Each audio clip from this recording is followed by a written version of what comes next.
All right, so I just got to this property. It's a new assignment. It's one of our corporate clients who sent this property over to us.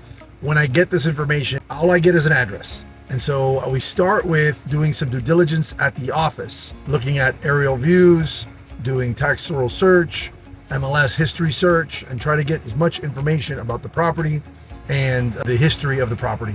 And then determine whether or not it's going to be in a gated community or not, so we can make sure we gain access to the property. So I'm here. I'm going to walk you through, show you how I make my first assessment of a property. So this property, because of the client it is, I know it was a rental property. So I'm just going to do my initial assessment. I can see there's, some deferred maintenance here in the yard. You've got this broken floor tiles here. One of the things we're here to assess is safety, right? So that's definitely a safety concern there. You've got some overgrowth, needs to be cleaned up. Got some peeling paint. Just some initial assessments on the exterior of the property. I like to walk around the whole property and kind of get a sense. Here's a good sense of the property from the back.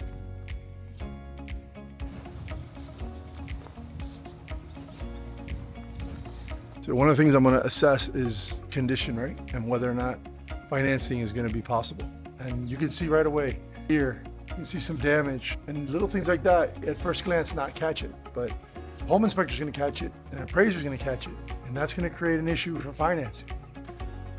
We try to catch all these things so we can assess and determine whether or not it makes sense to make the repairs prior to, or whether or not it makes sense to sell as is. So one of the things that's very important is attention to detail when you're out here looking at these properties, right? So right there you can see there's a white strip. That white strip had screws and that had a track. That track looked like that, and that track is what held in the hurricane panels. And you can see like it would look like this. But on this side, it's also missing that strip. So we have incomplete hurricane panels here. So what that's going to do is it's going to impact the buyer's ability to obtain financing, because the insurance is going to be at a higher rate. So higher rate insurance is going to impact the buyer's escrows, which is going to impact the buyer's ability to get financing. Whereas if it had the proper coverage on the windows, then it'd get the right discounts on insurance, lowering the insurance premium, lowering the monthly payments for a buyer who is escrowing. All right, so we're inside. Now what the question is, what's going on with the power? Because I was able to turn on this light that's right at the entrance, but these other lights aren't turning on. So you got to play like investigator, because there's no one to tell you why these things aren't working. So we're going to head over to the breaker panel because there is power. The question is where the breaker panel is and are some of these off. So here's the garage. Breaker looks like all the breaker switches are on.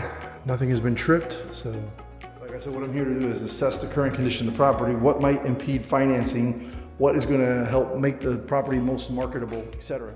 Let's get inside. This is the hallway that leads to the main living room. So here's a bedroom.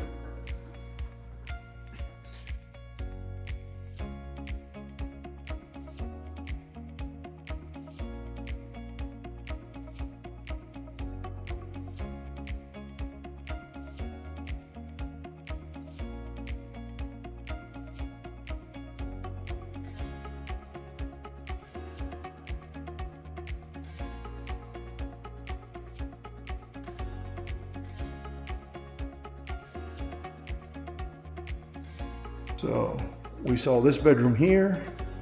That's the garage. There's an extra bedroom here. There's this bathroom. And then we're going to suppose this over here is going to be the primary bedroom. Let's see. Fair size primary bedroom. And this is going to face the backyard. So we got that going on. That's good. Over here you have a closet. And then over here you have the primary bath. Flooring throughout the property is consistent, which is always a plus. What's nice here is this kitchen. Cabinets are, nice. They're in good shape. Got stainless steel appliances. The range, let's see if the ranges work.